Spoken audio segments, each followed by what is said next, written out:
y el Segundo Imperio Mexicano. Ante el conflicto entre México y los países acreedores europeos, los conservadores vieron la oportunidad de reactivar su viejo proyecto de instaurar una monarquía en México, con un noble europeo, que ahora les permitirá recuperar el poder y eliminar las leyes reformistas liberales. La nación mexicana adopta la monarquía por decreto, ofrecimiento a Maximiliano de Habsburgo de la corona mexicana. El Segundo Imperio Mexicano es el nombre del estado gobernado por Maximiliano de Habsburgo como emperador de México, formado a partir de la segunda intervención francesa en México entre 1862 y 1864. Benito Juárez salió de la capital a fines de mayo de 1863, un poco antes de que las fuerzas francesas ocuparan esta ciudad. Se estableció consecutivamente en las ciudades de San Luis Potosí, Saltillo, Monterrey, Chihuahua y Paso del Norte, que hoy en día es Ciudad Juárez. La resistencia ante la invasión francesa era por la defensa del sistema republicano, la Constitución de 1857 y las leyes de reforma, así como la soberanía nacional.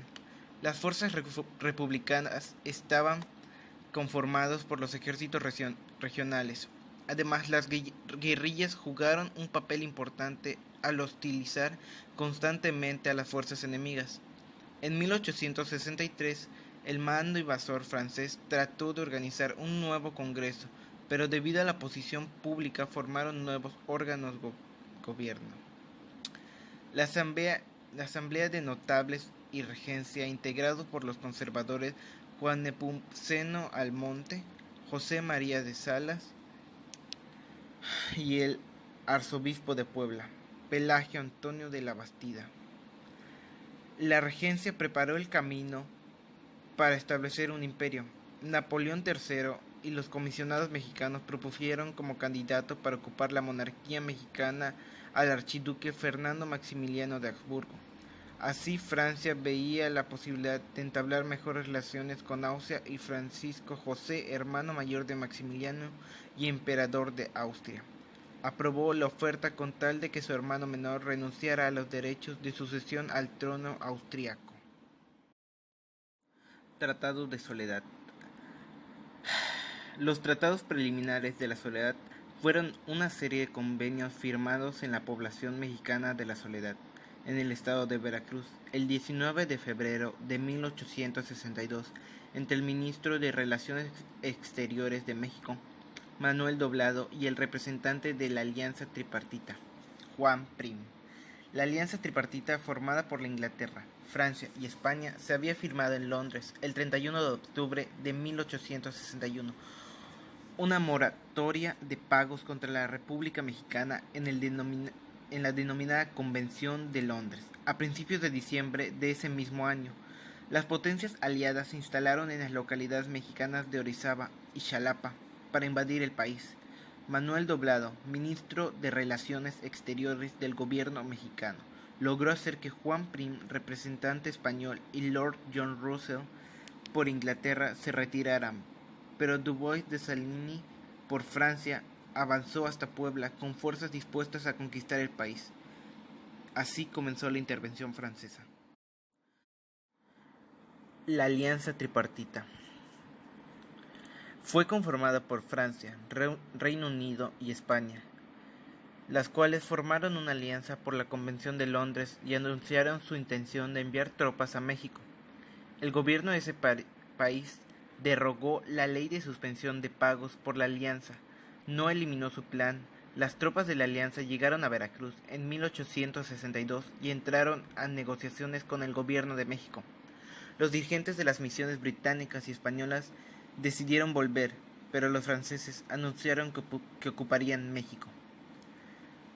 Tras sufrir en revés en Puebla el 5 de mayo de 1862, los franceses continuaron la expedición que los llevó a ocupar la Ciudad de México el 10 de junio de 1863. El gobierno de la República comenzó desde entonces a peregrinar por varios puntos del país, mientras los franceses seguían ocupando la capital. Las tropas francesas comenzaron a retirarse gracias a los ataques mexicanos a partir de 1866 ante la inminencia de una guerra entre Francia y Prusia.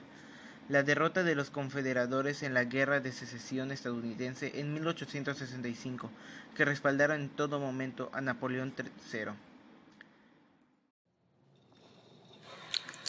Esta usurpación del trono provocó un levantamiento popular que se extendió por todo el país. Los ciudadanos de Madrid se levantaron en rebelión contra la ocupación francesa el 2 de mayo, matando a 150 soldados franceses. La respuesta fue una brutal represión a los manifestantes que concluyó con los tristemente famosos fusilamientos del 3 de mayo.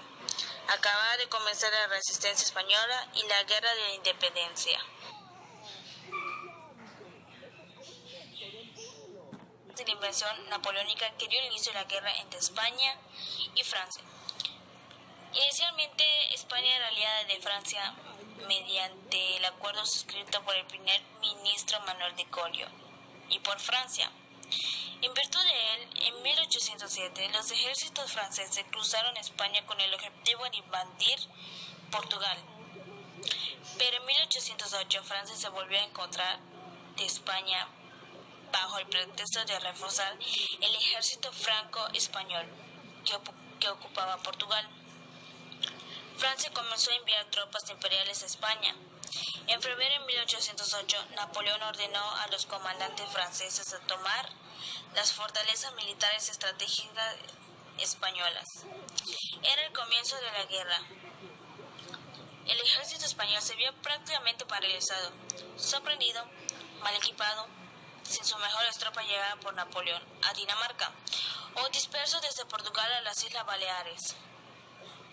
Para asegurar su hábil maniobra militar, Napoleón tejió una serie de intrigas contra la familia real española. Es lo que se le conoce como las abdicaciones de Bayona, mediante las cuales Napoleón no tiene los derechos sobre la corona de España. El emperador cede sus derechos a su hermano José Bonaparte, quien asumirá como rey de España bajo el título de José I. El Tratado de Miramar. El Tratado de Miramar, o también conocido como la Convención de Miramar, fue el tratado entre Napoleón III y Maximiliano I. Se realizó en el Palacio de Miramar el 10 de abril de 1864, antes que Maximiliano I y Carlota de Bélgica llegaran al trono en México, que fue como se da inicio al Segundo Imperio. En otras cláusulas de la convención establecían que no importaban los acontecimientos que sucedieran en Europa, el nuevo imperio estaba establecido como no debía faltarle nunca la ayuda a Francia, una exigencia que de seguro le daría paz y sosiego a Maximiliano I. En vez que terminara la Guerra de los 3 años, conocida como también la Guerra de la Reforma, el gobierno de Benito Juárez, motivado a la crisis financiera por la que atravesaba México, se vio la necesidad de suspender los pagos de las deudas a Francia, España e Inglaterra. La decisión de Benito Juárez de entrar la cesión de pagos de la deuda externa de México en 1861 trajo como consecuencia la formación de una comisión del Segundo Imperio. Impuesto como emperador de México, gracias al poder del ejército francés, Maximiliano nunca pudo tener el control de la totalidad del territorio nacional, sin poder asentarse plenamente.